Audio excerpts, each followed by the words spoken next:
Imagina abrir lentamente los ojos. En lugar de encontrar la familiar y lujosa comodidad de tu dormitorio moderno, te encuentras transportado al pasado, despertando en un pequeño y polvoriento pueblo del lejano oeste estadounidense, a mediados del siglo XIX. El calor es inmediato e implacable. El sol abrasador se cierne sobre el cielo azul despejado, proyectando rayos dorados que parecen quemarte la piel y secar el sudor que lentamente comienza a resbalar por tu frente. El aire es seco y pesado, cargado de una mezcla de tierra reseca, heno añejo y el inconfundible aroma a pólvora mezclado con el sudor de los lugareños que pasan por la calle principal. A su alrededor, se despliega con una crudeza casi palpable una típica escena fronteriza estadounidense. Los edificios son sencillos, de madera tosca, a menudo rescatada de los restos de viejos barcos o desmantelada de carruajes abandonados. Los tablones crujen con la más mínima brisa, y algunos están parcialmente corroídos por el tiempo, el sol y un polvo que nunca parece asentarse del todo.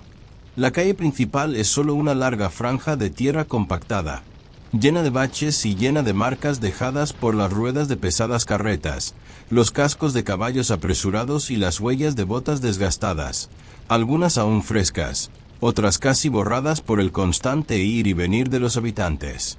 El sonido es constante y parte del paisaje, el trote de los caballos, sus cascos golpeando rítmicamente contra la tierra seca, el crujir de las ruedas de madera de las carretas y carros tirados por mulas que transportan mercancías o personas a destinos lejanos. Las voces que resuenan por las calles son ásperas y con acentos variados, producto de una población heterogénea compuesta por pioneros, cazadores, comerciantes, mineros, por supuesto, forajidos. Entre estas voces, se oye el tintineo de vasos y las risas provenientes del bar, cuya puerta se cierra de golpe con el viento cálido, invitando a los visitantes a entrar para un breve respiro del calor y la dureza de la vida exterior. Junto a ella, una herrería trabaja incansablemente, emitiendo brillantes chispas que danzan en el aire como diminutas luciérnagas incandescentes. El sonido metálico de los martillos golpeando el hierro resuena por la calle, mezclándose con el intenso olor a metal caliente y brasas. Los herreros, con sus brazos musculosos y rostros sudorosos, forjan herraduras, reparan herramientas y fabrican armas y piezas de carruajes, esenciales para sobrevivir en ese entorno salvaje e implacable. Aún se percibe el inconfundible olor a pólvora en el aire, señal constante de la presencia de armas cargadas y del peligro inminente. En cualquier esquina podría haber un duelo, un robo o una feroz disputa por el control de los negocios locales. La gente porta revólveres y cuchillos, listos para defender su honor, sus familias y sus propiedades contra bandidos, chamanes rebeldes o indígenas que se resisten a la invasión de sus tierras. Mirando a lo lejos, ve a un grupo de niños corriendo por la calle, con sus ropas sencillas y desgastadas, manchadas de polvo, pero con los ojos brillando con la inocencia y la esperanza que aún logran florecer en este entorno hostil. Las mujeres cargan cubos y cuelgan la ropa en tendederos improvisados, mientras los hombres discuten asuntos relacionados con la minería, el comercio o la construcción de nuevas carreteras que podrían conectar esta aldea aislada con ciudades más grandes. Cada detalle, desde el crujido de las tablas bajo tus pies hasta el vasto cielo abierto, cuenta una historia de lucha, supervivencia y ambición. El pequeño pueblo del viejo oeste late como un organismo vivo, palpitante e implacable, donde cada día es una batalla contra la naturaleza, contra los demás y contra el destino incierto que aguarda a quienes se atreven a desafiar los límites de la civilización en busca de un futuro mejor. En ese momento, sientes el peso del pasado, las dificultades de los hombres y mujeres que, con valentía y determinación, construyeron sus vidas en esa tierra inhóspita. Cada sombra, cada sonido, cada olor y cada rostro llevan las huellas de una época brutal y llena de desafíos, pero también escenario de sueños, esperanzas e historias que aún resuenan en la memoria del tiempo. Y allí, en ese polvo y ese calor implacable, estás ahora, Parte de una narrativa que trasciende generaciones y te invita a sumergirte en un mundo que, a pesar de la distancia, late con la intensidad de la vida real, cruda e inolvidable. Tu ropa, a diferencia de la que estás acostumbrado en el siglo XXI, no es cómoda ni está hecha con tecnología ni materiales sintéticos transpirables. Vistes las prendas más prácticas y resistentes para el duro entorno del viejo oeste americano. Una camisa gruesa de algodón, una tela áspera que te rasca un poco la piel con cada movimiento, teñida en colores terrosos que disimulan mejor la suciedad y el sudor de las largas jornadas. Las mangas están remangadas hasta los codos, dejando al descubierto los brazos expuestos al sol abrasador, ya rojos y secos, sin más protección que una tela que apenas alivia el calor. Tus pantalones son de mezclilla gruesa, reforzados en las rodillas, hechos para soportar ramas, rocas, óxido y el uso constante en actividades que van desde montar a caballo hasta largas caminatas por terrenos difíciles. No hay elástico ni cremallera, solo botones y un cinturón de cuero bien ceñido, que también contiene una pequeña bolsa con monedas, una navaja y quizás una o dos balas del último tiroteo al que, con suerte, sobreviviste. El sombrero de ala ancha en tu cabeza no es un adorno elegante, es vital. Hecho de fieltro grueso, su propósito es proteger tu rostro del sol implacable que se cierne sobre ti, proyectando una luz dura que te hace entrecerrar los ojos incluso en las primeras horas de la mañana. Y a medida que avanza el día, el sudor gotea desde tu frente hasta tus ojos, mezclándose con el polvo fino en el aire y nublando tu visión, adhiriéndose a tu piel como una película pegajosa. En tus pies, las botas, viejas, de cuero endurecido por el uso y el clima seco, crujen a cada paso, apretándote los talones y dejando marcas en los dedos.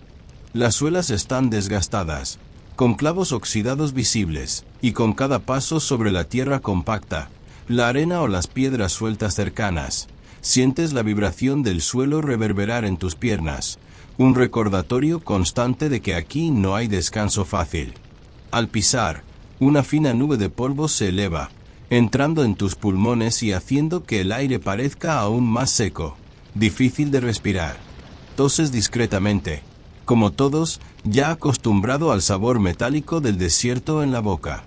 Miras a tu alrededor y no ves cables eléctricos, ni farolas, ni el familiar zumbido de motores ni aparatos electrónicos. El mundo en el que te despertaste es austero, silencioso en sus momentos de quietud, pero lleno de sonidos naturales.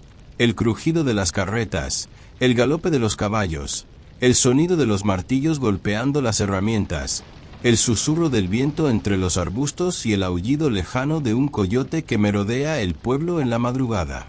Aquí el tiempo se mide por el amanecer y el atardecer, y los compromisos no se programan en una agenda, sino que los determina el instinto y la necesidad. Es hora de plantar, de cuidar animales, de cazar, de ir a buscar agua, de defender la propiedad. No tienes la comodidad de un refrigerador para conservar la comida, ni una estufa con perillas. Para cocinar, necesitas leña seca, una cerilla o pedernal y habilidad con ollas pesadas de hierro que se calientan rápido y se queman fácilmente. Comer requiere preparación, paciencia y suerte. Cazar un conejo o un pavo salvaje, cosechar verduras de tu pequeño huerto o intercambiar bienes con un vecino lejano.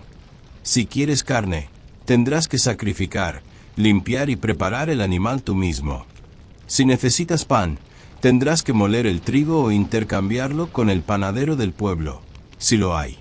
El frío nocturno es un enemigo silencioso.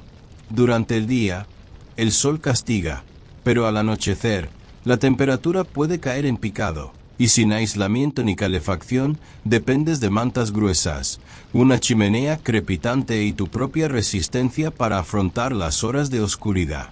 Dormir no es un lujo tranquilo. Oyes ruidos extraños, hueles el humo de velas y lámparas, y el miedo constante a ser asaltado, a los animales salvajes o incluso a un incendio provocado por una chispa mal apagada. A falta de teléfonos, cualquier noticia o llamada de auxilio depende de notas transportadas a caballo o a pie, cartas que tardan días o semanas en llegar, Y la radio, cuando existe, es escasa, cara y operada por especialistas. La comunicación se realiza mediante miradas, apretones de manos y palabras cara a cara, ya que no hay forma de borrar mensajes ni de retractarse de algo dicho incorrectamente.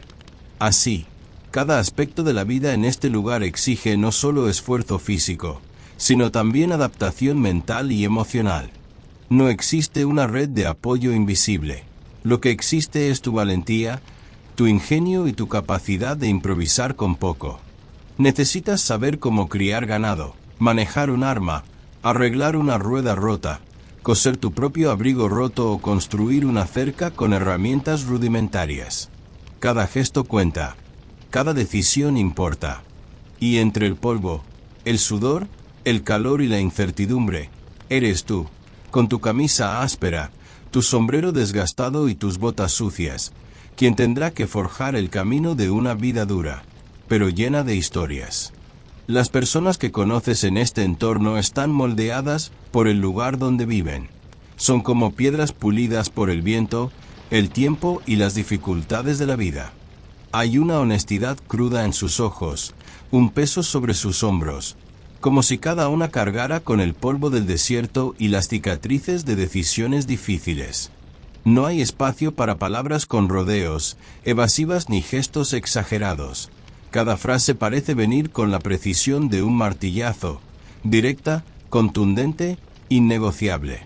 La vida aquí no admite lujos emocionales, por lo que la honestidad brutal es la moneda de cambio. No verás sonrisas fáciles ni palmaditas en la espalda gratuitas. El respeto se gana, no se da. El sheriff del pueblo es una figura que nunca se olvida. Camina con pasos pesados y firmes, su mirada siempre atenta bajo el ala de su sombrero. El brillo de la placa plateada en su pecho es a la vez un símbolo de autoridad y un objetivo. Es respetado por muchos, temido por otros y desafiado por algunos. Su cinturón lleva un revólver pulido, siempre listo, pero rara vez desenfundado sin motivo. El sheriff no dice mucho, no lo necesita. Su silencio tiene tanto peso como sus palabras, y su mera presencia es suficiente para detener las discusiones antes de que se conviertan en tragedia. Conoce a todos en el pueblo por su nombre, sabe quién anda con quién le debe a quién y quién está a punto de hacer alguna estupidez. En las noches tranquilas, patrulla las calles como una sombra solemne. En los días tensos, es el juez, el verdugo, a veces, lo único que se interpone entre la paz y el caos. Los trabajadores agrícolas llegan al pueblo cubiertos de sudor, con sombreros desgastados, manos callosas y botas cubiertas de barro seco. Son hombres y mujeres acostumbrados al trabajo duro bajo el sol abrasador, al son de bueyes y azadas. Muchos hablan poco, prefiriendo tomar su cerveza en silencio en un rincón del bar, observando. Cuando hablan, lo hacen con sinceridad. Desconfían de los forasteros, pero son leales cuando alguien demuestra su valía. Para ellos, la confianza es como la buena tierra, requiere tiempo y trabajo constante para cultivarla. Los comerciantes, a su vez, viven entre dos mundos. Necesitan la serenidad de los negocios, pero también la diplomacia para mantener buenas relaciones con todos. Son hábiles negociadores, siempre atentos a los precios, las rutas de las caravanas, las tendencias del mercado, sobre todo, a los movimientos de pistoleros y bandidos. Sus tiendas son el corazón económico de la ciudad, pero también centros de chismes, alianzas y disputas. Tras los mostradores, además de sus productos, guardan escopetas y revólveres. No por ostentación, sino por supervivencia. Y luego están los pistoleros. Son los fantasmas del viejo oeste. Algunos llegaron como soldados retirados, otros como cazarrecompensas, y muchos huyeron de algo o de alguien. Son figuras solitarias, de mirada penetrante, ropas oscuras y andares silenciosos.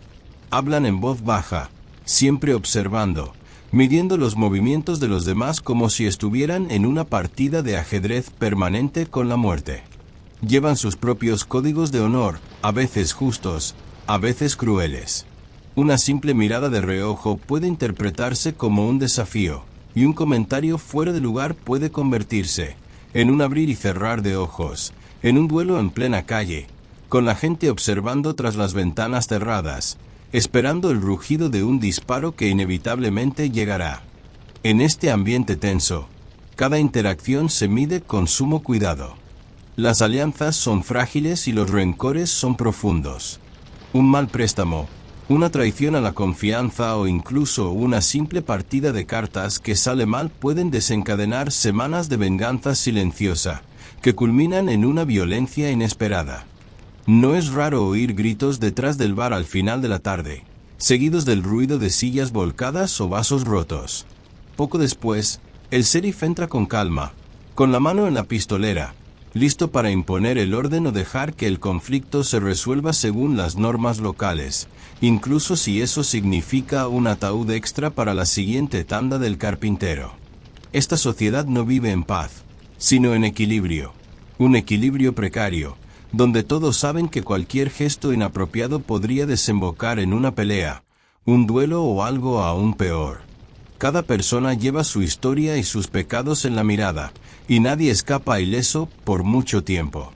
Aquí, la supervivencia es un juego de percepción, de saber a quién evitar, con quién aliarse, cuándo callar y cuándo actuar. Y en este polvoriento salvaje oeste, donde el viento arrastra la incertidumbre entre los postes de madera y las sombras de los edificios danzan sobre la calle principal, no es la ley escrita la que lo mantiene todo en pie, sino el miedo, el respeto y la reputación. La comida es sencilla pero esencial. Carne seca, frijoles cocidos, pan de maíz y café fuerte que mantiene a la gente despierta durante los largos y difíciles viajes. El agua escasea y debe usarse con cuidado. Los peligros no se limitan a la violencia humana. Los animales salvajes, las tormentas repentinas y las enfermedades también amenazan la supervivencia diaria. De noche, las luces son escasas, una lámpara de aceite por aquí, una hoguera por allá, y el cielo abierto revela un manto estrellado como nunca antes se ha visto en una ciudad moderna. Los sonidos cambian, el aullido de un lobo, el crujido de la madera y el murmullo lejano de voces alrededor de la fogata. Sientes el peso de la soledad y las dificultades de la vida, pero también una libertad que nunca has conocido. Si abriera los ojos y me encontrara en el inhóspito e implacable corazón del viejo oeste, con sus calles de tierra, sus leyes frágiles y su gente moldeada por la necesidad de la dureza, mi primera misión sería comprender. No solo observar el paisaje circundante, sino absorber cada detalle. El olor a madera seca en el salón, el crujido de los estribos, la mirada recelosa de un extraño al verme pasar. Porque en ese mundo, antes de actuar, hay que aprender. Cada gesto vale oro o plomo, y el mayor error sería intentar imponer una lógica moderna en un lugar regido por códigos mucho más antiguos, a menudo invisibles, y casi siempre escritos con sangre. No intentaría hacerme el héroe, ni el pistolero, ni el forastero excéntrico que llega y lo cambia todo. Allí, sobrevivir no se trata de destacar, sino de encajar. Mis primeros días los pasaría en silencio y observando, trabajando donde pudiera, quizá en la herrería, ayudando a avivar el fuego mientras escuchaba conversaciones entre martillazos, o barriendo el suelo del salón, limpiando las huellas de botas sucias y oliendo la tensión en el aire. Aprendería los nombres, los rostros, los viejos rencores que aún arden como brasas bajo la espesa ceniza. Hacer amigos sería un arte sutil. Nada de grandes gestos. Allí, la amistad se construye como una valla, estaca a estaca, hilo a hilo, con tiempo y cariño. Un vaso de whisky pagado sin esperar nada a cambio. Un favor hecho en silencio. Una palabra dicha en el momento oportuno. O, más importante aún, el silencio ofrecido cuando todos quieren saber. El amigo más leal en Occidente es el que entiende que a veces es mejor olvidar lo que vio. Y yo sería ese tipo de amigo. En cuanto a los enemigos, bueno, inevitablemente surgirían. Porque aunque intentes caminar en paz, alguien siempre pensará que tu silencio es arrogancia, tu mirada irrespetuosa o que sabes demasiado. Tal vez un jugador de póker me vea como una amenaza porque ha descubierto tus trampas. Tal vez un ranchero sospeche de mi amistad con los indígenas o los trabajadores mexicanos. Tal vez un pistolero sienta que mi presencia ensombrece su territorio. Lo importante, sin embargo, sería no confrontar de inmediato. En Occidente, la venganza suele cavar hoyos mucho más profundos que las tumbas. Yo sabría esperar, usar el tiempo a mi favor. Observer. Actuar solo cuando no haya alternativa, y cuando lo hiciera, sería con precisión y sin vacilar. Las historias surgirían inevitablemente. Porque en el oeste, incluso quienes intentan pasar desapercibidos terminan convirtiéndose en personajes. Quizás me involucraría con una mujer marcada por antiguas tragedias, la hija de un terrateniente asesinado por la ambición ajena, y eso me arrastraría a un conflicto que no era el mío. O quizás descubriría que el sheriff, ese hombre duro que parecía incorruptible, esconde un pasado vergonzoso, y ahora llevo ese secreto como un arma invisible. Quizás un día salvaría a un grupo de niños de un incendio y me ganaría la admiración del pueblo, solo para descubrir que esto me convertía en el objetivo de un grupo de forajidos que querían hacer del miedo la ley. Y quizás, en una de esas noches interminables bajo el vasto y estrellado cielo del desierto, me llamarían para defender a todo el pueblo, no por la gloria, sino porque comprendería que el mundo solo cambia si alguien decide plantar cara cuando todos los demás se esconden. Mi camino en este mundo estaría hecho de pequeñas decisiones que, en el salvaje oeste, pesan como plomo. Elegir no apretar el gatillo. Elegir compartir el pan con un desconocido hambriento. Elegir callar en lugar de gritar. Elegir ayudar, incluso cuando todos digan que es inútil. Y, con el tiempo, quizá mi nombre empezaría a circular, no como héroe ni como forajido, sino como alguien que sobrevivió. Alguien que comprendió que, allí, la valentía no consiste en hacer ruido. Se trata de seguir caminando aún, sabiendo que cada curva del camino podría ser tu último atardecer. Porque vivir en el salvaje oeste no se trata solo de enfrentarse al peligro o escapar de la muerte. Se trata de aprender que, incluso rodeado de polvo, pólvora y soledad, aún es posible crear vínculos, contar historias y dejar huella, no con balas, sino con decisiones. Cada amanecer sería un nuevo comienzo, cada atardecer una victoria silenciosa. Y cada amigo conquistado, cada enemigo evitado o enfrentado, formaría parte de un legado mayor, el de alguien que navegó esa época con los ojos abiertos, los pies firmes y un corazón, por difícil que fuera, capaz de sentir.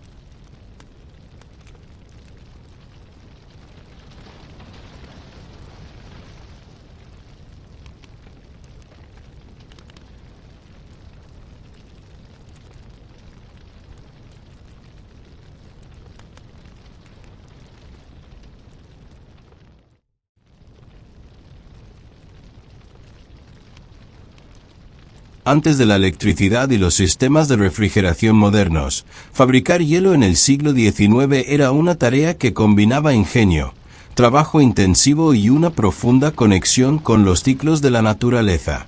Producir, conservar y distribuir hielo no era solo una cuestión de comodidad o conveniencia, era un arte logístico esencial para la salud, la nutrición y la vida cotidiana de muchas comunidades. El hielo era un lujo en las regiones más cálidas y una necesidad en las grandes ciudades, donde el ritmo de la modernidad exigía soluciones para conservar alimentos perecederos, transportar carne y productos lácteos, aliviar la fiebre y la inflamación, y enfriar bebidas en elegantes banquetes u hospitales improvisados. Pero, ¿cómo se obtenía este artículo, ahora tan común, en un mundo sin electricidad ni tecnología de compresión de vapor? La producción de hielo en el siglo XIX dependía, en su mayor parte, casi exclusivamente de la recolección del hielo natural formado en lagos y ríos durante los crudos meses de invierno. En regiones como el noreste de Estados Unidos, Canadá, Escandinavia y partes de Europa central, el hielo se formaba en gruesas capas sobre aguas tranquilas, creando una capa translúcida lo suficientemente resistente como para ser cortada con herramientas manuales o sierras rudimentarias tiradas por caballos. Los hombres trabajaban durante horas en el gélido frío, deslizándose sobre la superficie helada para tallar grandes bloques rectangulares con una precisión casi matemática, como si dividieran un campo de mármol cristalino. La recolección era un espectáculo de disciplina y esfuerzo colectivo. Los bloques cortados se arrastraban cuidadosamente hasta la orilla con ganchos de hierro, se cargaban en trineos o carretas y se llevaban a vastas instalaciones de almacenamiento conocidas como casas de hielo. Estas casas de hielo, a su vez, eran estructuras ingeniosamente diseñadas, a menudo hechas de madera gruesa y con paredes dobles rellenas de serrín o paja, aislantes naturales que ayudaban a mantener baja la temperatura interna y a ralentizar el derretimiento. Algunas podían almacenar miles de toneladas de hielo, que podían durar hasta el verano siguiente si se compactaban bien y se protegían del calor y la luz solar. Gestionar este almacenamiento era tan importante como su recolección. Los bloques debían apilarse de forma que la circulación de aire entre ellos fuera mínima, y cualquier filtración de humedad podía comprometer toda la carga. La logística de la distribución de hielo era igualmente impresionante. Con la llegada de los trenes y los barcos de vapor, el comercio de hielo natural se convirtió en una industria verdaderamente global. Los bloques extraídos durante los gélidos inviernos de Massachusetts, por ejemplo, se enviaban en compartimentos aislados al Caribe, la India e incluso Brasil, en viajes que podían durar semanas o meses. Durante estos viajes, el hielo se vigilaba constantemente, se aislaba con gruesas capas de aserrín y se descargaba rápidamente a su llegada, para su distribución a mercados, casas nobles, hospitales y establecimientos comerciales. En las grandes ciudades, los transportistas especializados, los hieleros, recorrían los barrios con sus carros cargados de bloques, entregando trozos más pequeños directamente a las casas con neveras portátiles, las predecesoras de los refrigeradores modernos. Resulta curioso pensar que, incluso antes de la existencia de motores eléctricos o circuitos de refrigeración, toda una red económica y social se articulaba en torno a un producto que ahora fabricamos con solo pulsar un botón. Esta red involucraba a buscadores de hielo, carpinteros, ingenieros, marineros, comerciantes, médicos y amas de casa, todos unidos por una cadena de producción que abarcaba estaciones, continentes y clases sociales. El valor simbólico del hielo también era significativo. Ofrecerlo a un invitado era un signo de prestigio, y su uso en entornos hospitalarios representaba un avance en la atención médica. En ciudades tropicales como Río de Janeiro, el primer envío de hielo natural recibido se consideraba un acontecimiento extraordinario, casi mágico, que despertaba asombro y admiración. Fue solo a finales del siglo XIX, con los primeros experimentos exitosos de refrigeración artificial, con gases como el amoníaco y sistemas de compresión rudimentarios, que el panorama comenzó a cambiar. Pero hasta entonces, durante gran parte del siglo, el hielo siguió siendo un regalo de las estaciones frías, transformado en un recurso vital gracias al trabajo duro, la inteligencia práctica y el respeto por la naturaleza. Cada cubo que enfriaba una bebida o aliviaba la fiebre llevaba en sí la huella silenciosa de un viaje épico. Desde la superficie helada de un lago lejano hasta las manos de quienes, bajo el calor implacable del verano, sintieron por un instante la brisa gélida de un invierno cuidadosamente preservado. En regiones con inviernos rigurosos, lagos, ríos y embalses se congelaban durante meses. Las comunidades aprovechaban esta oportunidad para recolectar el hielo, una actividad que involucraba a todos, desde agricultores locales hasta grandes explotaciones comerciales. Con sierras de mano y herramientas especializadas, los hombres cortaban bloques gruesos y uniformes de hielo directamente de la superficie congelada, cuidando de preservar su integridad para poder almacenarlo y transportarlo.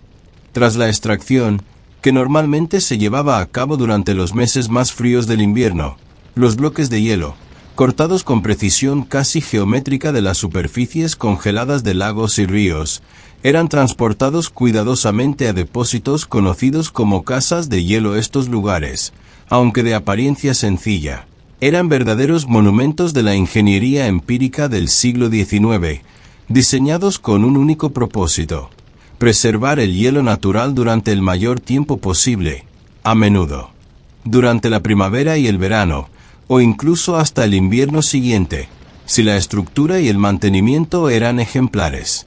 Como casas de hielo variaban en tamaño y sofisticación según la región, la disponibilidad de recursos y la escala de operación.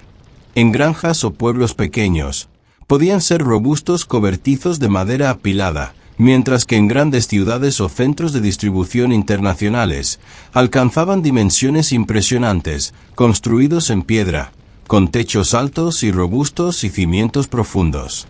Algunos estaban parcialmente enterrados, aprovechando la frescura natural de la tierra como barrera contra el calor. Este diseño semisubterráneo ayudaba a mantener una temperatura interna más constante, incluso durante los picos de calor de los meses más calurosos. El proceso de almacenamiento de hielo comenzó con una cuidadosa preparación del interior de la casa. El suelo se revistió con una gruesa capa de aserrín, paja, hojas secas o incluso corteza de árbol, materiales que servían tanto de aislamiento térmico como de absorción de la humedad resultante del lento derretimiento del hielo. Posteriormente, los bloques se apilaron en capas ordenadas, dejando un espacio mínimo entre ellos, pero siempre con capas intermedias del mismo material aislante. Esto no solo ayudó a reducir la transferencia de calor, sino que también evitó que los bloques se congelaran entre sí y resultaran difíciles de manipular al retirarlos. Las paredes de las casas de hielo se construían con el mismo espíritu protector. En las regiones más ricas o industriales, se utilizaba piedra apilada con mortero o madera gruesa con paredes dobles, creando una especie de sándwich térmico que resistía el calor externo. El espacio entre las paredes podía rellenarse con aserrín, arena seca o carbón en polvo, actuando como barrera contra el avance del calor y la entrada de humedad. En algunos casos, los techos inclinados y bien ventilados permitían que el aire caliente escapara sin afectar la masa de hielo del interior. Durante el proceso de apilamiento, los hombres trabajaban largas jornadas, a menudo usando ganchos de hierro y tablones inclinados para arrastrar los pesados bloques hasta las capas superiores. El trabajo era agotador y requería una coordinación precisa. Cada bloque debía colocarse de forma que no se produjeran derrumbes ni puntos vulnerables a la infiltración de aire caliente. Cuando la casa estuvo completamente llena, la entrada principal se selló con tablas gruesas y se calafateó con arcilla, musgo u otros materiales para evitar la circulación del aire. El hielo almacenado en estas condiciones podría durar muchos meses. Se estima que, en casas de hielo bien construidas y bien gestionadas, se podía conservar hasta el 70% de la carga inicial durante el verano. Esta eficiencia convirtió a estas estructuras en centrales para el abastecimiento de ciudades y circuitos comerciales internacionales. Desde el interior de casas de hielo, el hielo se retiraba según era necesario. Se cortaba en trozos más pequeños y se transportaba en vagones cubiertos o vagones de tren adaptados, siempre envuelto en capas de serrín, a mercados, residencias de élite, barcos refrigerados u hospitales. Más allá de su función práctica, las casas de hielo simbolizaban el intento humano de dominar las estaciones, capturar el frío y mantenerlo vivo incluso en pleno verano. Eran auténticas bóvedas termales, donde el invierno se preservaba como un preciado tesoro. En una época en la que la refrigeración artificial aún estaba en pañales, estas construcciones representaban la cumbre del ingenio popular, un puente entre el mundo natural y las necesidades humanas. Muchas han sobrevivido al paso del tiempo y hoy son objeto de estudio, visita y fascinación, recordándonos un pasado en el que mantener fría una bebida o conservar carne durante más de 2 días era una hazaña que implicaba conocimiento, esfuerzo colectivo y un profundo respeto por la naturaleza y sus ritmos. Estas casas de hielo, Auténticas fortalezas termales de la era prefrigorífica, fueron diseñadas con un cuidado casi ritual, y su ubicación se eligió en función de una serie de factores naturales que favorecían la conservación del hielo durante largos periodos. El objetivo era simple, pero desafiante: mantener intactos los bloques de agua congelada extraídos de lagos y ríos durante el mayor tiempo posible durante el invierno.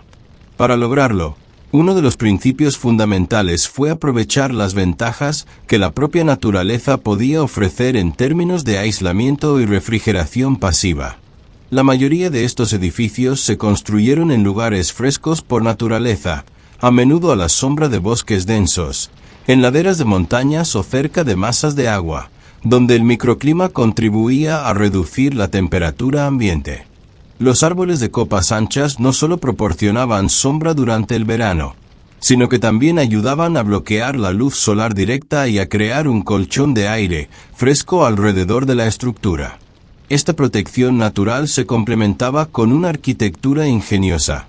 Muchas casas de hielo se construían parcial o totalmente bajo tierra, excavados en el suelo o en pendientes para aprovechar la inercia térmica de la tierra, es decir, que el subsuelo mantiene una temperatura más estable durante todo el año, generalmente inferior a la de la superficie durante los meses cálidos. La entrada a la casa de hielo solía estar orientada al norte, en el hemisferio norte, o alejada del sol predominante. Era pequeña y estaba protegida por una antecámara o puerta doble, lo que evitaba el choque térmico al abrirse y cerrarse. El techo, a menudo cubierto de hierba, paja o incluso tierra, servía como aislamiento adicional, transformando el edificio en algo parecido a una cueva artificial. Este conjunto de medidas arquitectónicas garantizaba que el interior de las casas de hielo se mantuviera notablemente fresco y seco incluso durante los veranos más crudos. Pero quizá lo más fascinante de todo, más allá de las estructuras de almacenamiento, las rutas de transporte o las técnicas de conservación, sea la profunda importancia económica y social que llegó a tener el hielo durante este periodo. Hablamos de una época en la que no existían frigoríficos ni cámaras de refrigeración eléctricas, y en la que el hielo natural, extraído a mano de lagos congelados o acumulado en las montañas, se convirtió en un recurso tan estratégico como el petróleo sería un siglo después. A menudo se tiende a pensar que el hielo era un lujo reservado exclusivamente para las clases altas, un capricho que permitía enfriar bebidas, conservar vinos o preparar sorbetes en las mansiones de verano. Y si bien esto es cierto en parte, la aristocracia y la burguesía urbanas fueron grandes consumidoras de hielo. Limitar su función a lo superficial sería ignorar por completo su rol como pilar de la infraestructura sanitaria y alimentaria de cientos de ciudades y pueblos. El hielo no era solo una comodidad, era una necesidad vital, especialmente en contextos urbanos donde la cadena de suministro de alimentos frescos era precaria y los veranos implacables. Permitía, por ejemplo, conservar alimentos perecederos como pescado, carne, frutas, verduras, lácteos y huevos durante días o incluso semanas, lo que no solo evitaba el desperdicio, sino que prevenía intoxicaciones alimentarias que eran comunes antes de la refrigeración. En hospitales y farmacias, el hielo era empleado para mantener frescos medicamentos sensibles a la temperatura, desde jarabes hasta antisépticos, y más adelante fue esencial en la conservación y el transporte de vacunas, insulinas y otros compuestos bioactivos que, sin frío, se degradaban rápidamente. Su aplicación terapéutica también fue crucial. En tiempos de epidemias, como el cólera, la fiebre amarilla o la malaria, el hielo se utilizaba para bajar la temperatura corporal de pacientes febriles, reducir inflamaciones, detener hemorragias o conservar órganos y tejidos durante operaciones rudimentarias. En muchos casos, el acceso al hielo podía significar la diferencia entre la vida y la muerte, especialmente en los meses cálidos cuando las enfermedades se propagaban con mayor facilidad. A nivel económico, el comercio del hielo se convirtió en una industria floreciente, compleja y sorprendentemente global. Desde Nueva Inglaterra, en Estados Unidos, hasta Noruega o los Alpes italianos, Miles de hombres se empleaban cada invierno en la ardua tarea de cortar bloques de hielo, cargarlos en trineos, transportarlos por tierra o por mar y distribuirlos en centros urbanos o puertos coloniales tan lejanos como La Habana, Calcuta o Río de Janeiro. El hielo estadounidense, por ejemplo, cruzaba el océano en barcos cargados de toneladas cuidadosamente envueltas en serrín, y llegaba meses después con un margen sorprendente de integridad.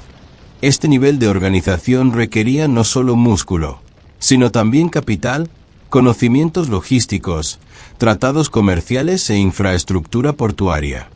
Durante ciertos momentos del siglo XIX, especialmente en el noreste de Estados Unidos, la exportación de hielo representó una parte significativa del PIB regional, comparable incluso con sectores como el textil o la construcción naval.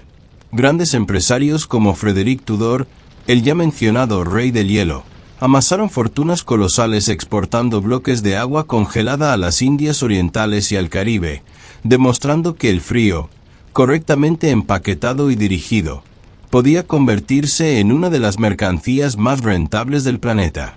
Este auge económico no estuvo exento de tensiones.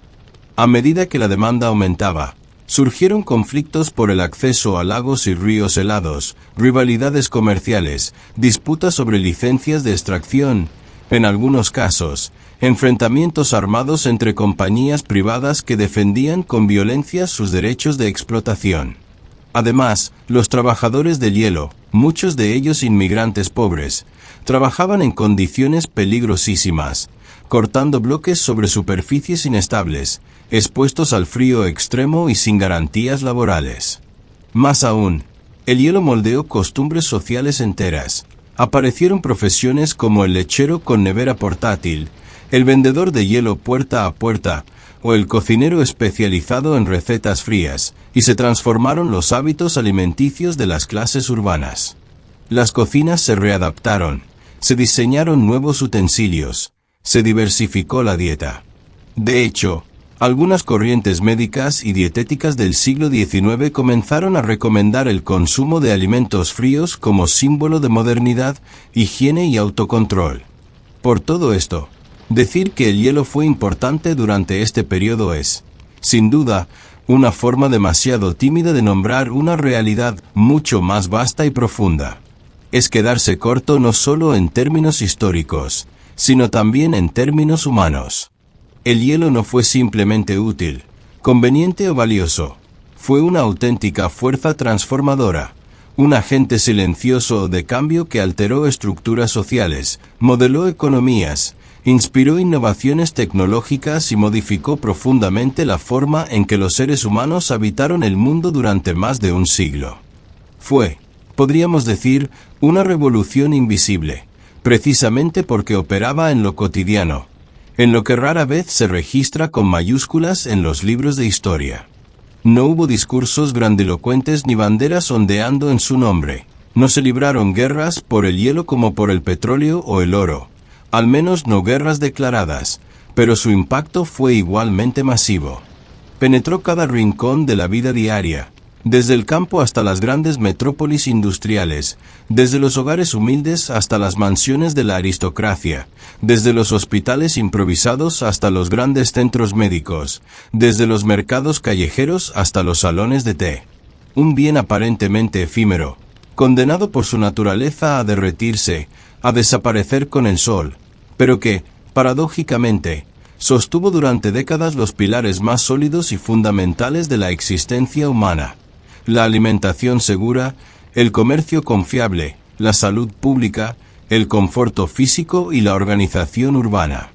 Fue un recurso que dio forma al ritmo de las ciudades, marcó la diferencia entre el hambre y la abundancia, entre la enfermedad y la cura, entre la vida y la muerte en muchas ocasiones. El hielo no solo refrescó bebidas. Sería una trivialización grotesca reducir su impacto a una cuestión de temperatura en una copa de vino blanco o en un vaso de limonada estival. No, el hielo refrescó civilizaciones enteras. Inyectó en ellas una nueva posibilidad, la posibilidad del control sobre lo perecedero, del aplazamiento de lo inevitable, de la gestión del tiempo a través de la temperatura. Fue un acto de rebeldía contra la entropía, contra el destino natural de la materia viva que se pudre, se corrompe, se desvanece. En este sentido, el hielo fue un instrumento de resistencia, una herramienta contra el olvido biológico. Con su presencia discreta pero transformadora, permitió pensar más allá de la inmediatez. Donde antes se comía solo lo que acababa de ser cazado, pescado o cosechado, ahora se podía planificar, almacenar, distribuir. Surgieron menús más variados, cocinas que podían conservar ingredientes de regiones lejanas, mercados en los que el pescado fresco de la costa se ofrecía tierra adentro, donde antes solo llegaba salado o seco. Cambiaron los sabores, las texturas, los hábitos culinarios. Cambió, con ellos, la propia relación de las personas con la comida. Ya no era solo sustento, era también placer, estética, ciencia, memoria. Los mercados crecieron. Se ampliaron las redes de intercambio, no solo en distancia, sino en complejidad.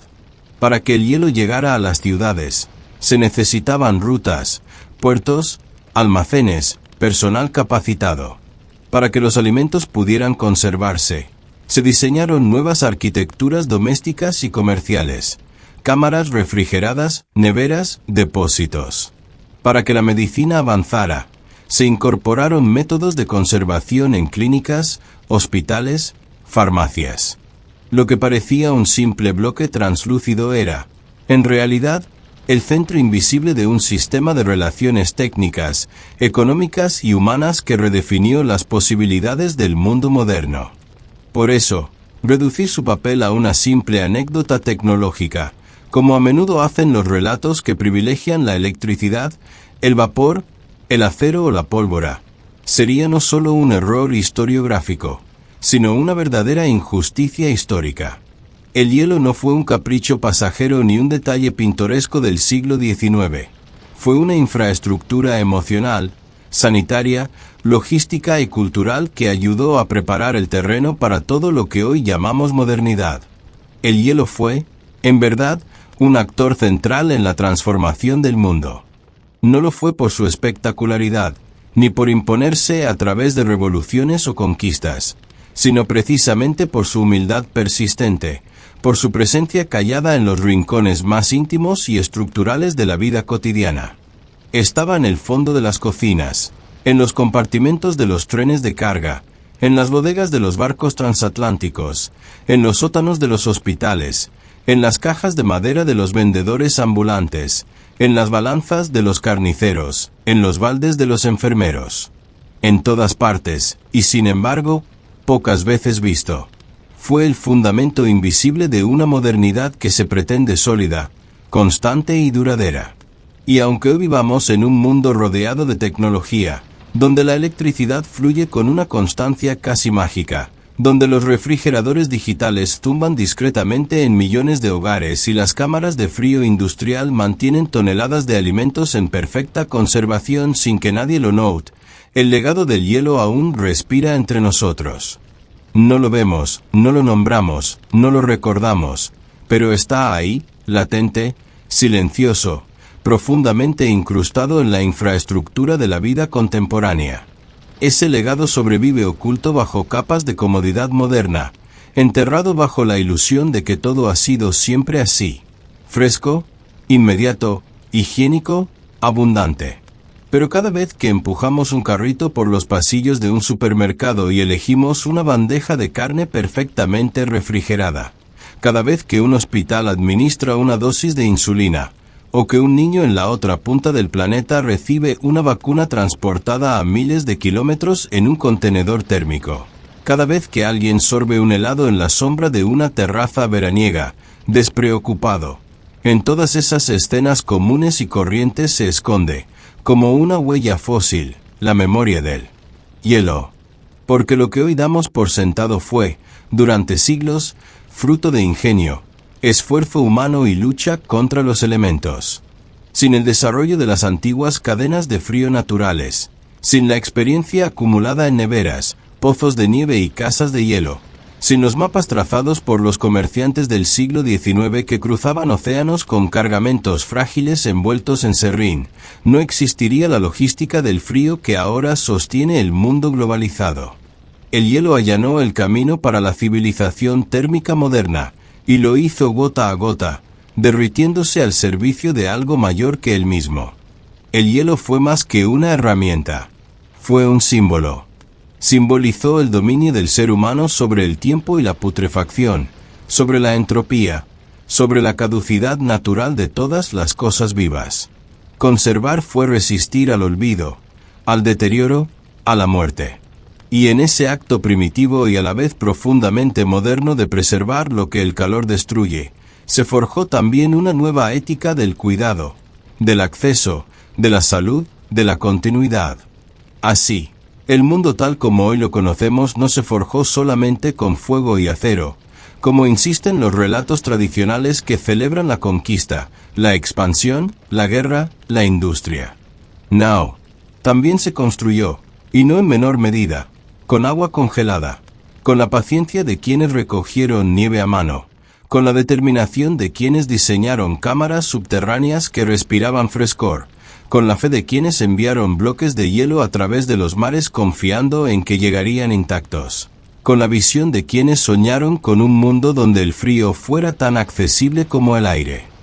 Y hoy, aunque el hielo ya no se corte de los lagos con sierras de acero, ni se almacene en casas semienterradas rodeadas de serrín ni rezos al clima, ni se transporte en barcos mercantes rumbo a puertos tropicales como si fuera una joya efímera, su espíritu sigue vivo.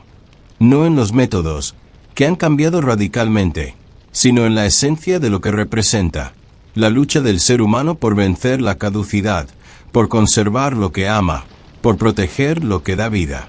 Ese espíritu, late en cada grado bajo cero que on hoy protege la existencia, de forma silenciosa y continua, como una corriente invisible que sostiene desde así los 8 laboratorios de pesquisa avanzada. Está presente, discreto pero constante, en cada nevera doméstica que conserva el almuerzo de una familia, el medicamento de un anciano, el biberón de un recién nacido. Está en los contenedores refrigerados que cruzan mares con órganos para trasplante, en las salas blancas donde se desarrollan vacunas, en los congeladores industriales que alimentan millones. Porque el frío, ese frío que un día fue arrancado con manos desnudas a la naturaleza, a fuerza de ingenio, tenacidad y riesgo físico, tallado de lagos helados, acarreado por trineos, almacenado bajo capas de serrín y fe, sigue siendo, aún hoy, la frontera silenciosa entre lo posible y lo imposible. No importa cuántos satélites orbiten el planeta, cuántas redes neuronales procesen datos en segundos, o cuántas ciudades brillen con inteligencia artificial. Sin frío, todo eso se pudre. Literal y simbólicamente. El frío marca la línea divisoria entre lo que se echa a perder y lo que se preserva, entre la promesa de futuro y el colapso inminente. En un mundo que produce más alimentos de los que consume, es el frío quien decide si la abundancia alimenta o se convierte en desperdicio. Es el frío quien extiende la vigencia de la fruta, del pescado, de la medicina, del plasma, de la vida. Marca, también, el umbral entre el caos biológico y el orden terapéutico.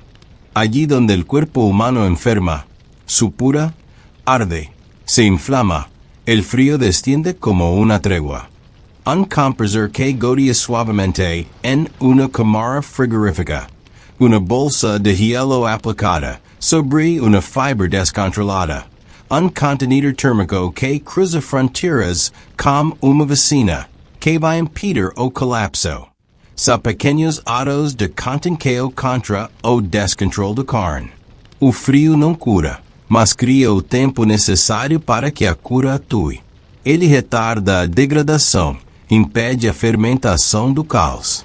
Y más allá de lo clínico, el frío es también una frontera ética y simbólica entre la vulnerabilidad radical del cuerpo humano, sus límites, sus fragilidades, su exposición constante al entorno, y las herramientas que hemos creado, como especie, para sostenerlo, extenderlo, dignificarlo.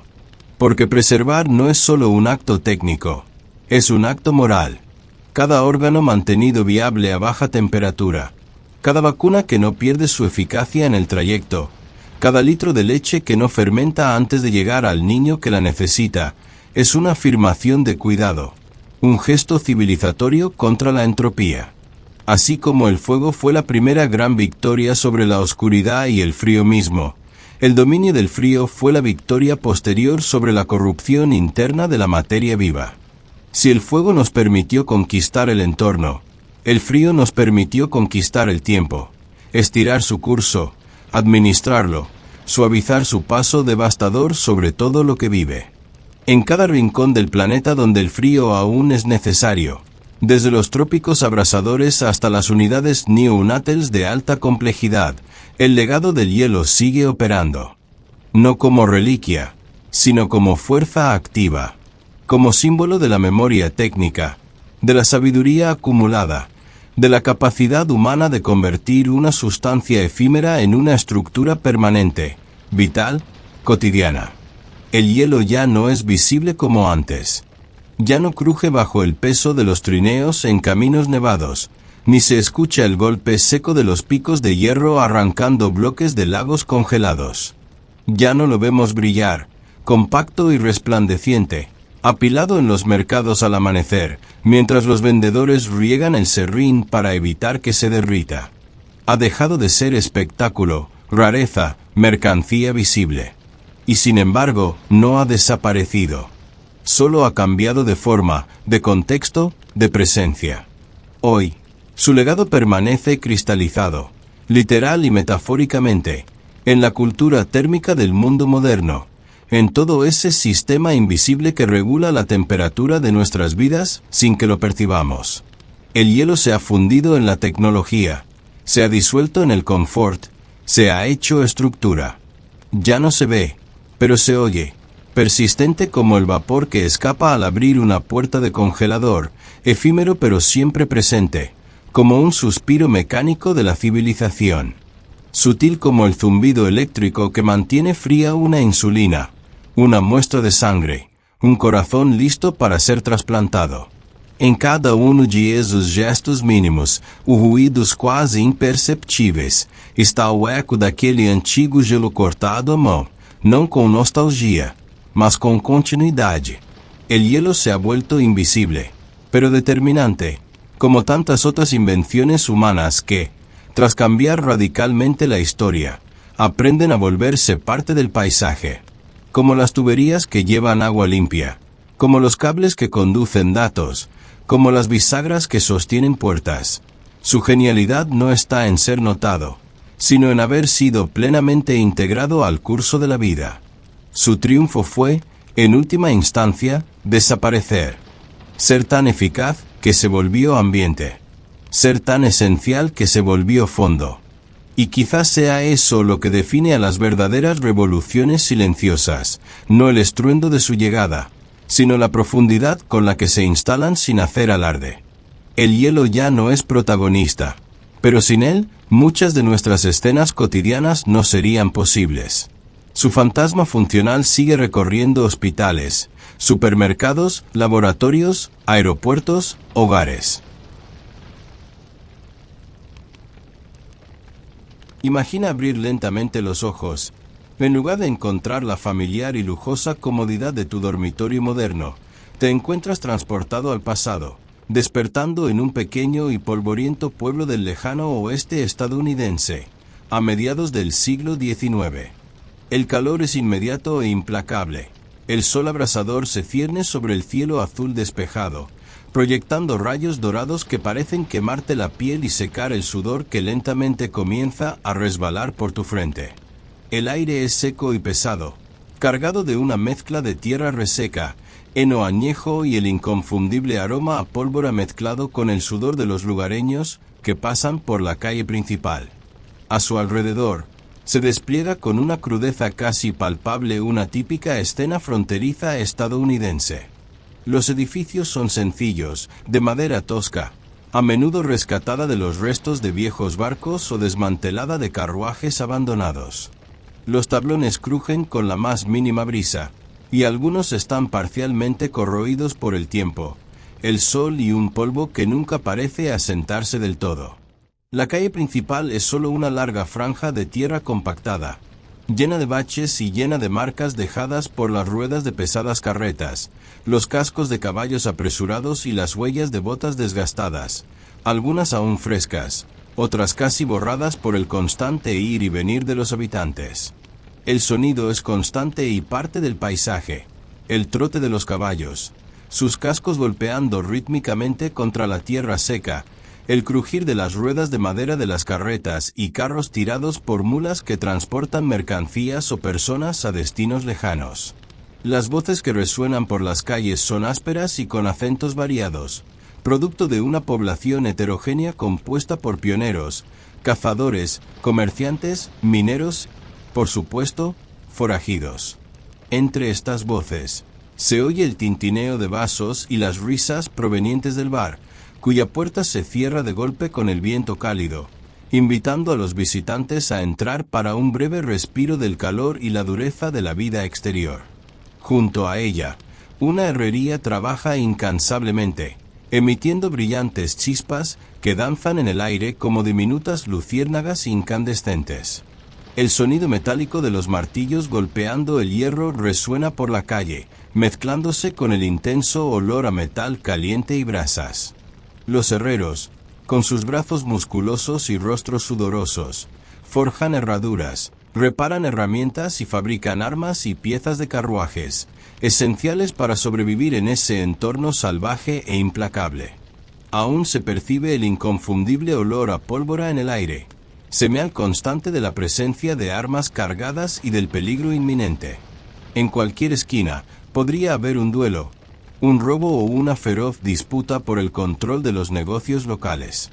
La gente porta revólveres y cuchillos, listos para defender su honor, sus familias y sus propiedades contra bandidos, chamanes rebeldes o indígenas que se resisten a la invasión de sus tierras. Mirando a lo lejos, ve a un grupo de niños corriendo por la calle, con sus ropas sencillas y desgastadas, manchadas de polvo, pero con los ojos brillando con la inocencia y la esperanza que aún logran florecer en este entorno hostil. Las mujeres cargan cubos y cuelgan la ropa en tendederos improvisados, mientras los hombres discuten asuntos relacionados con la minería, el comercio o la construcción de nuevas carreteras que podrían conectar esta aldea aislada con ciudades más grandes. Cada detalle, desde el crujido de las tablas bajo tus pies hasta el vasto cielo abierto, cuenta una historia de lucha, supervivencia y ambición. El pequeño pueblo del viejo oeste late como un organismo vivo, palpitante e implacable, donde cada día es una batalla contra la naturaleza, contra los demás y contra el destino incierto que aguarda a quienes se atreven a desafiar los límites de la civilización en busca de un futuro mejor.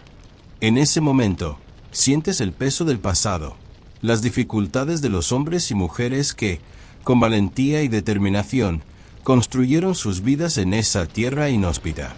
Cada sombra, cada sonido, cada olor y cada rostro llevan las huellas de una época brutal y llena de desafíos, pero también escenario de sueños, esperanzas e historias que aún resuenan en la memoria del tiempo. Y allí, en ese polvo y ese calor implacable, estás ahora, parte de una narrativa que trasciende generaciones y te invita a sumergirte en un mundo que, a pesar de la distancia, late con la intensidad de la vida real, cruda e inolvidable. Tu ropa, a diferencia de la que estás acostumbrado en el siglo XXI, no es cómoda ni está hecha con tecnología ni materiales sintéticos transpirables. Vistes las prendas más prácticas y resistentes para el duro entorno del viejo oeste americano. Una camisa gruesa de algodón, una tela áspera que te rasca un poco la piel con cada movimiento, teñida en colores terrosos que disimulan mejor la suciedad y el sudor de las largas jornadas. Las mangas están remangadas hasta los codos, dejando al descubierto los brazos expuestos al sol abrasador, ya rojos y secos, sin más protección que una tela que apenas alivia el calor. Tus pantalones son de mezclilla gruesa, reforzados en las rodillas, hechos para soportar ramas, rocas, óxido y el uso constante en actividades que van desde montar a caballo hasta largas caminatas por terrenos difíciles. No hay elástico ni cremallera, solo botones y un cinturón de cuero bien ceñido, que también contiene una pequeña bolsa con monedas, una navaja y quizás 1 o 2 balas del último tiroteo al que, con suerte, sobreviviste. El sombrero de ala ancha en tu cabeza no es un adorno elegante, es vital. Hecho de fieltro grueso, su propósito es proteger tu rostro del sol implacable que se cierne sobre ti, proyectando una luz dura que te hace entrecerrar los ojos incluso en las primeras horas de la mañana. Y a medida que avanza el día, el sudor gotea desde tu frente hasta tus ojos, mezclándose con el polvo fino en el aire y nublando tu visión, adhiriéndose a tu piel como una película pegajosa. En tus pies, las botas, viejas, de cuero endurecido por el uso y el clima seco, crujen a cada paso, apretándote los talones y dejando marcas en los dedos. Las suelas están desgastadas, con clavos oxidados visibles, y con cada paso sobre la tierra compacta, la arena o las piedras sueltas cercanas, sientes la vibración del suelo reverberar en tus piernas, un recordatorio constante de que aquí no hay descanso fácil. Al pisar, una fina nube de polvo se eleva, entrando en tus pulmones y haciendo que el aire parezca aún más seco, difícil de respirar. Toses discretamente, como todos, ya acostumbrado al sabor metálico del desierto en la boca. Miras a tu alrededor y no ves cables eléctricos, ni farolas, ni el familiar zumbido de motores ni aparatos electrónicos. El mundo en el que te despertaste es austero, silencioso en sus momentos de quietud, pero lleno de sonidos naturales. El crujido de las carretas, el galope de los caballos, el sonido de los martillos golpeando las herramientas, el susurro del viento entre los arbustos y el aullido lejano de un coyote que merodea el pueblo en la madrugada. Aquí el tiempo se mide por el amanecer y el atardecer, y los compromisos no se programan en una agenda, sino que los determina el instinto y la necesidad. Es hora de plantar, de cuidar animales, de cazar, de ir a buscar agua, de defender la propiedad. No tienes la comodidad de un refrigerador para conservar la comida, ni una estufa con perillas. Para cocinar, necesitas leña seca, una cerilla o pedernal y habilidad con ollas pesadas de hierro que se calientan rápido y se queman fácilmente. Comer requiere preparación, paciencia y suerte. Cazar un conejo o un pavo salvaje, cosechar verduras de tu pequeño huerto o intercambiar bienes con un vecino lejano. Si quieres carne, tendrás que sacrificar, limpiar y preparar el animal tú mismo. Si necesitas pan, tendrás que moler el trigo o intercambiarlo con el panadero del pueblo, si lo hay. El frío nocturno es un enemigo silencioso.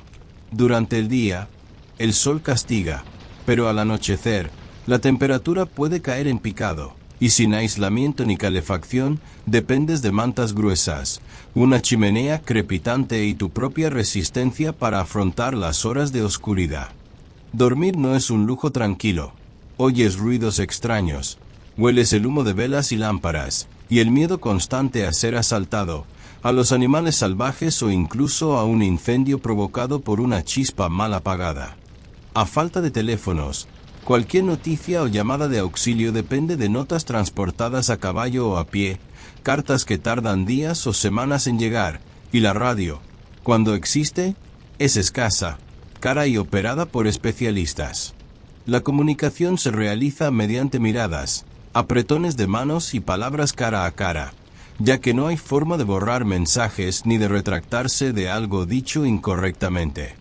Así, cada aspecto de la vida en este lugar exige no solo esfuerzo físico, sino también adaptación mental y emocional. No existe una red de apoyo invisible. Lo que existe es tu valentía, tu ingenio y tu capacidad de improvisar con poco. Necesitas saber cómo criar ganado, manejar un arma, arreglar una rueda rota, coser tu propio abrigo roto o construir una cerca con herramientas rudimentarias. Cada gesto cuenta. Cada decisión importa. Y entre el polvo, el sudor, el calor y la incertidumbre, eres tú, con tu camisa áspera, tu sombrero desgastado y tus botas sucias, quien tendrá que forjar el camino de una vida dura, pero llena de historias. Las personas que conoces en este entorno están moldeadas por el lugar donde viven. Son como piedras pulidas por el viento, el tiempo y las dificultades de la vida. Hay una honestidad cruda en sus ojos, un peso sobre sus hombros, como si cada una cargara con el polvo del desierto y las cicatrices de decisiones difíciles. No hay espacio para palabras con rodeos, evasivas ni gestos exagerados. Cada frase parece venir con la precisión de un martillazo, directa, contundente, innegociable. La vida aquí no admite lujos emocionales, por lo que la honestidad brutal es la moneda de cambio. No verás sonrisas fáciles ni palmaditas en la espalda gratuitas. El respeto se gana, no se da.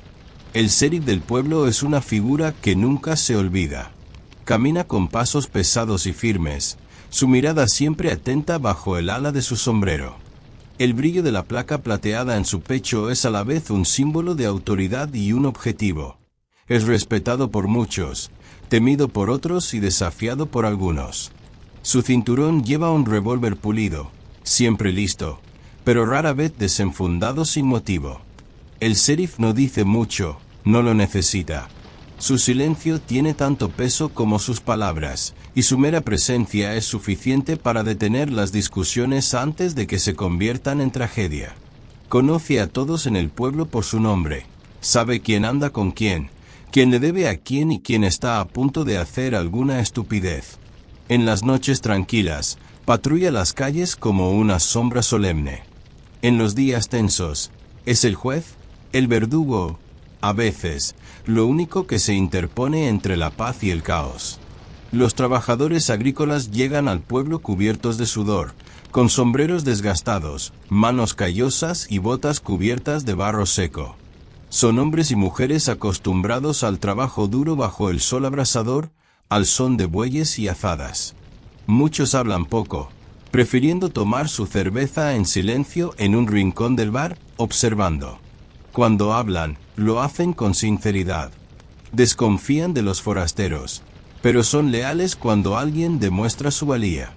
Para ellos, la confianza es como la buena tierra, requiere tiempo y trabajo constante para cultivarla. Los comerciantes, a su vez, viven entre dos mundos. Necesitan la serenidad de los negocios, pero también la diplomacia para mantener buenas relaciones con todos.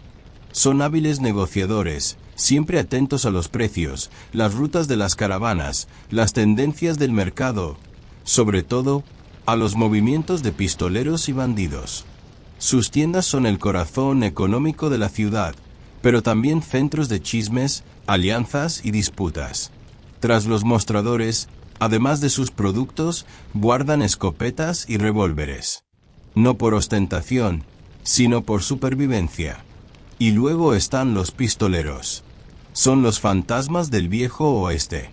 Algunos llegaron como soldados retirados, otros como cazarrecompensas, y muchos huyeron de algo o de alguien. Son figuras solitarias, de mirada penetrante, ropas oscuras y andares silenciosos. Hablan en voz baja, siempre observando, midiendo los movimientos de los demás como si estuvieran en una partida de ajedrez permanente con la muerte. Llevan sus propios códigos de honor, a veces justos, a veces crueles. Una simple mirada de reojo puede interpretarse como un desafío, y un comentario fuera de lugar puede convertirse en un abrir y cerrar de ojos, en un duelo en plena calle, con la gente observando tras las ventanas cerradas, esperando el rugido de un disparo que inevitablemente llegará. En este ambiente tenso, cada interacción se mide con sumo cuidado. Las alianzas son frágiles y los rencores son profundos. Un mal préstamo, una traición a la confianza o incluso una simple partida de cartas que sale mal pueden desencadenar semanas de venganza silenciosa, que culminan en una violencia inesperada. No es raro oír gritos detrás del bar al final de la tarde, seguidos del ruido de sillas volcadas o vasos rotos. Poco después, el sheriff entra con calma, con la mano en la pistolera, listo para imponer el orden o dejar que el conflicto se resuelva según las normas locales, incluso si eso significa un ataúd extra para la siguiente tanda del carpintero. Esta sociedad no vive en paz, sino en equilibrio, un equilibrio precario, donde todos saben que cualquier gesto inapropiado podría desembocar en una pelea, un duelo o algo aún peor. Cada persona lleva su historia y sus pecados en la mirada, y nadie escapa ileso por mucho tiempo. Aquí, la supervivencia es un juego de percepción, de saber a quién evitar, con quién aliarse, cuándo callar y cuándo actuar. Y en este polvoriento salvaje oeste, donde el viento arrastra la incertidumbre entre los postes de madera y las sombras de los edificios danzan sobre la calle principal, no es la ley escrita la que lo mantiene todo en pie, sino el miedo, el respeto y la reputación. La comida es sencilla pero esencial.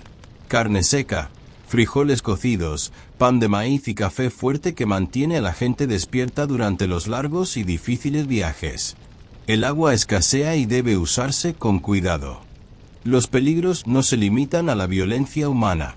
Los animales salvajes, las tormentas repentinas y las enfermedades también amenazan la supervivencia diaria. De noche, las luces son escasas, una lámpara de aceite por aquí, una hoguera por allá, y el cielo abierto revela un manto estrellado como nunca antes se ha visto en una ciudad moderna. Los sonidos cambian, el aullido de un lobo, el crujido de la madera y el murmullo lejano de voces alrededor de la fogata. Sientes el peso de la soledad y las dificultades de la vida, pero también una libertad que nunca has conocido. Si abriera los ojos y me encontrara en el inhóspito e implacable corazón del viejo oeste, con sus calles de tierra, sus leyes frágiles y su gente moldeada por la necesidad de la dureza, mi primera misión sería comprender. No solo observar el paisaje circundante, sino absorber cada detalle. El olor a madera seca en el salón, el crujido de los estribos, la mirada recelosa de un extraño al verme pasar. Porque en ese mundo, antes de actuar, hay que aprender. Cada gesto vale oro o plomo, y el mayor error sería intentar imponer una lógica moderna en un lugar regido por códigos mucho más antiguos, a menudo invisibles, y casi siempre escritos con sangre. No intentaría hacerme el héroe, ni el pistolero, ni el forastero excéntrico que llega y lo cambia todo. Allí, sobrevivir no se trata de destacar, sino de encajar.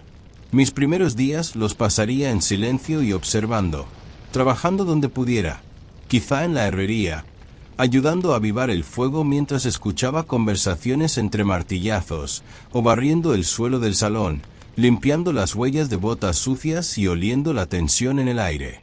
Aprendería los nombres, los rostros, los viejos rencores que aún arden como brasas bajo la espesa ceniza.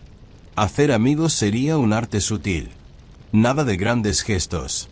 Allí, la amistad se construye como una valla, estaca a estaca, hilo a hilo, con tiempo y cariño.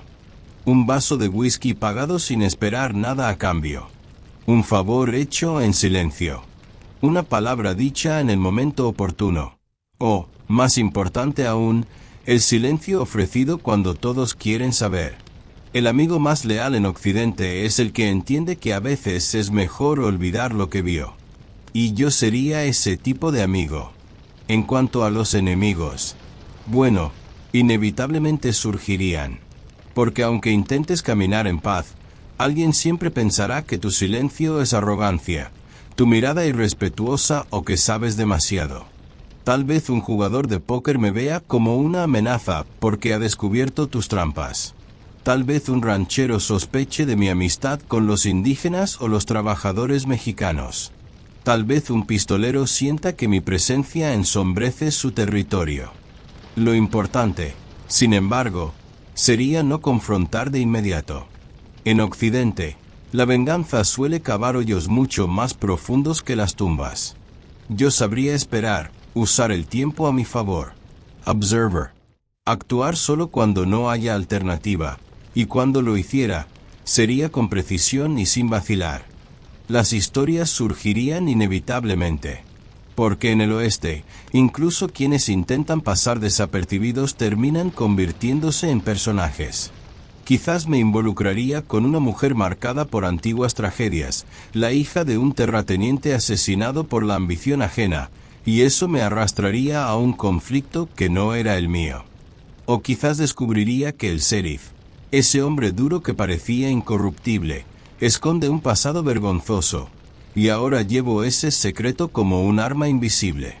Quizás un día salvaría a un grupo de niños de un incendio y me ganaría la admiración del pueblo, solo para descubrir que esto me convertía en el objetivo de un grupo de forajidos que querían hacer del miedo la ley.